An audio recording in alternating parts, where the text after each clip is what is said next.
सर्दी का मौसम अपने साथ ठंडी हवाएं और कड़ाके की ठंड लेकर आया था।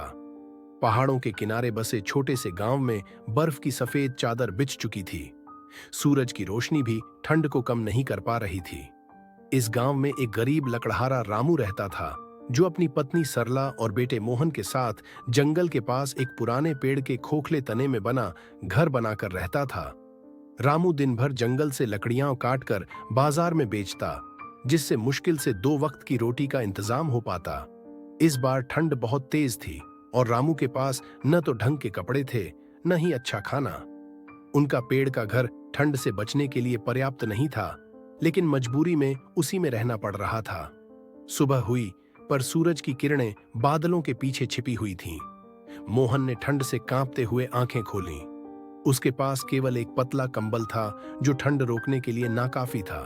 बाबा, आज बहुत ठंड है। क्या आज बाजार से कुछ अच्छा खाने को मिलेगा? मोहन ने उम्मीद भरी आंखों से पूछा। रामू ने प्यार से उसके सिर पर हाथ फेरा और कहा, बेटा, भगवान चाहेगा तो आज कुछ अच्छा मिलेगा। मैं लकड़ी लेकर बाजार जा रहा हूं। रामू जंगल गया और जैसे तैसे लकड़ियां इकट्ठी करके बाजार पहुंच गया। लेकिन वहां भी मुसीबत खड़ी थी। बर्फबारी के कारण लोग बहुत कम बाहर निकल रहे थे, जिससे लकड़ियों के खरीदार भी कम थे। रामू ने बहुत कोशिश की, लेकिन लकड़ियां कोई खरीदने को तैयार नहीं था। आखिरकार एक दुकानदार ने बहुत कम दाम पर उसकी लकड़ियां खरीदी। उस पैसे से उसने थोड़ा आटा और कुछ सब्जियां खरीदी और ठंडी हवा में कांपते हुए घर लौट आया। सरला ने जैसे तैसे भोजन बनाया, लेकिन ठंड इतनी थी कि आग भी ठीक से नहीं जल पा रही थी। मोहन को बुखार हो गया था। रामू और सरला को चिंता सताने लगी कि अगर इसी तरह ठंड बढ़ती रही तो उनका गुजारा कैसे होगा। अगले दिन जब रामू फिर से लकड़ियां बेचने गया, तो उसकी मुलाकात एक बुजुर्ग साधु से हुई। साधु ने रामू से उसकी परेशानी पूछी। रामू ने अपनी पूरी कहानी सुनाई। साधु ने मुस्कुराकर कहा, बेटा, सच्ची मेहनत कभी बेकार नहीं जाती। मैं तुम्हें एक उपाय बताता हूं।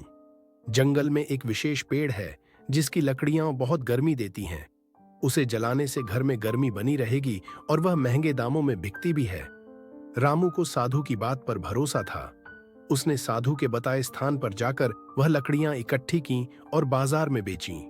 इस बार उसे अच्छे पैसे मिले, जिससे उसने गर्म कपड़े और अधिक खाना खरीदा। अब रामू ने अपने पेड़ के घर को और मजबूत किया।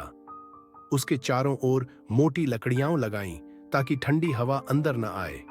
घर के अंदर आग जलाने के लिए विशेष लकड़ियां रखीं, जिससे वहां गर्माहट बनी रही। धीरे धीरे मोहन का बुखार भी ठीक हो गया। गांव के लोग भी रामू के इस उपाय से सीख लेकर अपने घरों को गर्म रखने लगे। इस तरह अपनी मेहनत, धैर्य और एक साधु के ज्ञान से रामू ने ठंड से लड़ने का तरीका खोज लिया और अपने परिवार को सुरक्षित रखा।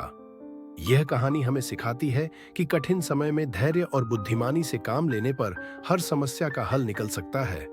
मेहनत और सही मार्गदर्शन से जीवन में किसी भी कठिनाई को पार किया जा सकता है।